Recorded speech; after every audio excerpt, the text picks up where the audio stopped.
Across Europe, several countries have moved towards recognising Palestine ahead of the UN General Assembly in September.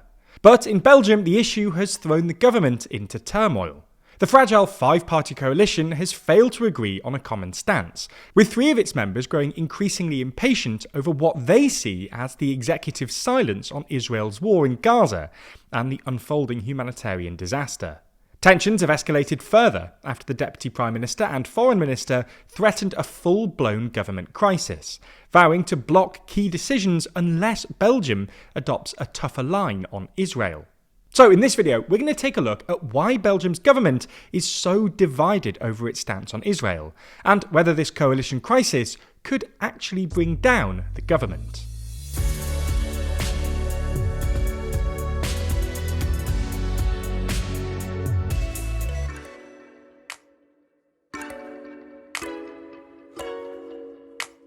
Dive deeper into politics with our magazine Too Long. Yes, we made a real physical magazine. In the latest issue, we discuss how El Salvador and Kosovo became 21st century penal colonies. We ask 6 experts what drives anti-establishment sentiment around the world, and ask if we're observing the end of the American order. Find out more by clicking the link in the description. Let's start with some context.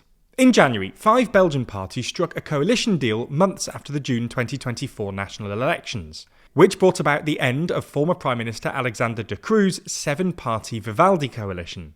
The election's big winner was the Flemish nationalist Bart de Wever, leader of the conservative New Flemish Alliance.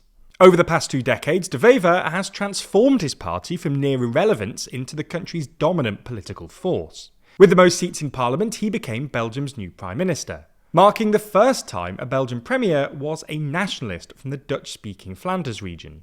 For those who don't already know, Belgium is made up of 3 regions: Wallonia, primarily French-speaking in the south, Brussels, the capital, which is bilingual, and Flanders in the north, which is predominantly Dutch-speaking, and de Wever has long been an advocate for Flemish independence. Now, because of this split between French and Dutch-speaking communities, along with a highly complex political system, Belgium has an unenviable record of painful, protracted coalition discussions. The 2010-11 formation set a world record at 541 days.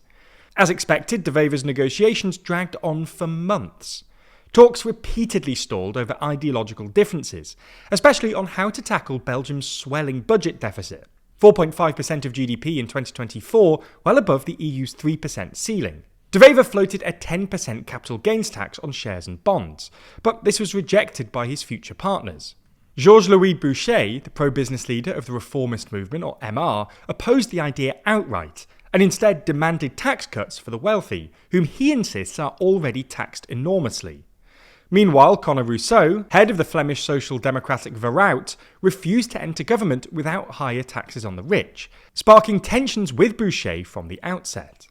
Despite near collapse at the last minute, the 5 parties eventually reached an agreement in January.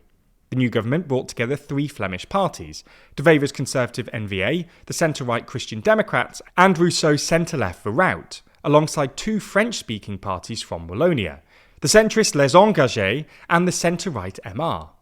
Together they form what's known as the Arizona Coalition, named after the colours of Arizona's state flag.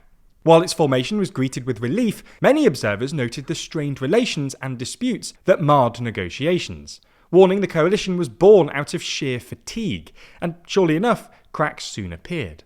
In recent months, foreign policy has exposed deep rifts, particularly over the war in Gaza. De Wever's N-VA and Bouchet's MR, both more sympathetic to Israel than their coalition partners, have resisted calls for a tougher line. Over the past 20 years, de Wever's N-VA has purposefully shifted from a pro-Palestinian to a decidedly pro-Israel position, and since 2018, the party has consistently supported Israel. In fact, when the war broke out in Gaza, de Wever called Israel the side of the light, and opposed the recognition of Palestinian statehood as well as economic sanctions against Israel. Meanwhile, MR has also been a keen backer of Israel. As soon as Israel levelled accusations against employees of the UN aid agency UNRWA, the reformist movement was quick to demand the suspension of all financial support to the agency. Tensions escalated once in government. De Wever announced Belgium would not enforce International Criminal Court arrest warrants against Israeli Prime Minister Benjamin Netanyahu if he visited Belgium. Opposition parties who blasted this decision were also quick to point out that De Wever's statement contradicted that of Foreign Minister Maxime Prévost, of the centrist French-speaking Les Engagés party, who in his policy statement said that he will act to ensure the unimpeded functioning of the ICC. As such, some insiders argued that De Wever's position on the matter was not discussed within the government beforehand. Since then, Prévost has come out in direct opposition to De Wever's stance on Gaza, saying that Belgium would support Israel's partial suspension from EU Horizon funding, the EU's flagship research programme, as well as sanctions against the Israeli government and violent settlers. Divisions in the government became wider after two other governing parties, Veraut and the Christian Democrats, also became critical of De Wever's stance. Both have publicly backed the recognition of Palestine, and in May, Veraut launched a petition urging the government to recognise Palestine as a state and encouraging economic sanctions on Israel. The dispute reached a boiling point last Monday. In an interview with The Standard, Prévost launched a direct attack on MR leader Boucher, accusing him of personally blocking progress on holding Israel accountable and jeopardising Belgium's international credibility. The Christian Democrats and Veraut echoed Prévost's demands and submitted a resolution in the Flemish Parliament urging measures against Israel, namely suspending the EU-Israel trade agreement, excluding Israel from Horizon, and formally recognising Palestine at the UN General Assembly in September, following similar moves by other European states such as France. This has increased the pressure on De Wever, compounded by growing dissent within his own party. Over the weekend, Flemish Education Minister Sahal Demir publicly broke rank, voicing her support for recognising a Palestinian state.